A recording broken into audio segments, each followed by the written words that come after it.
At yun na nga mga kabistag.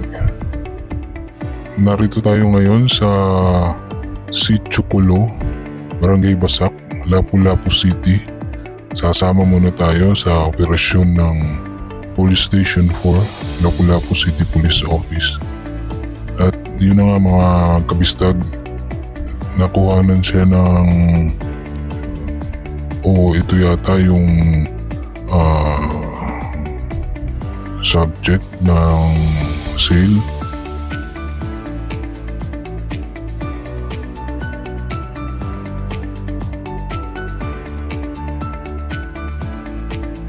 At ngayon mga kabistag, pinupusasan ng PB o push your buyer yung suspect.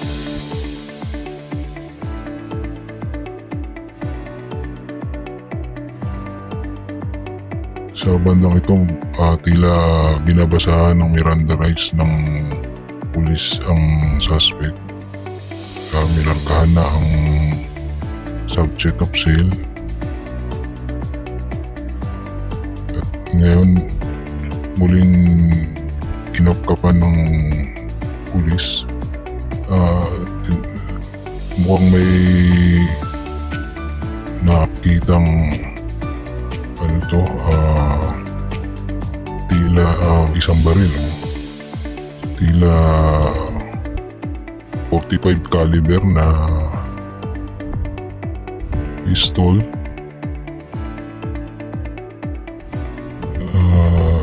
Ayun, at merong nakuha na live ammunition sa loob ng 45 caliber. Muli ay binasahan ng Miranda rights. At minarkahan na rin ng pulis ang ebidensya. Pinapkapan muli.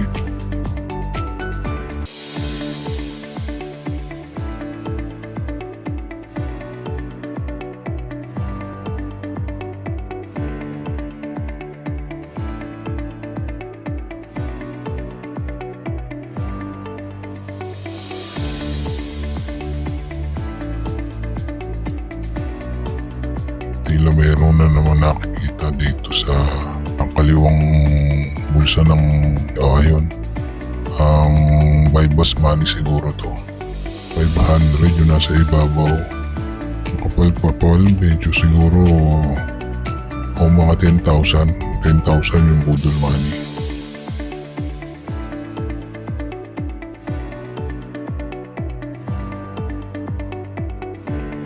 Tap-tap muli.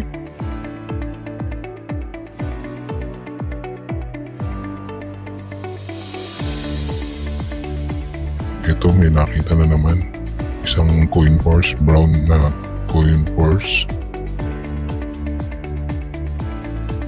At tingnan natin kung anong laman. Ayun, meron naman isang pakete. Wow, malaki-laki ito. At may malamang postage yun.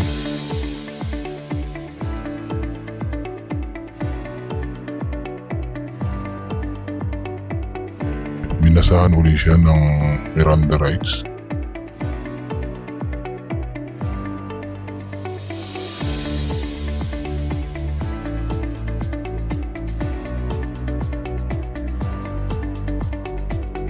Titimbangin yung ebidensya, yung pakete, yung illegal drugs o shabu.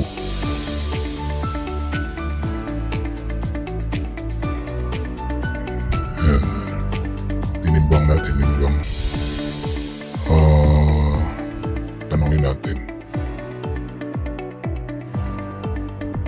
Ayun. 25 grams more or less. Halaga na to abot sa 170,000 pesos. So mga kabistag, itong suspect na to, kakaharapin niya ang violation ng Section 5 at 11 ng Article 2 ng RA na 9165 o Comprehensive Dangerous Drugs Act of 2002, violation din ng RA 10591 para sa illegal na pagdadala ng armas.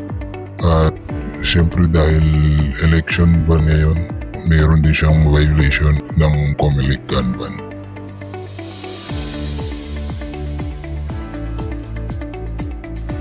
At yun na nga mga kabista,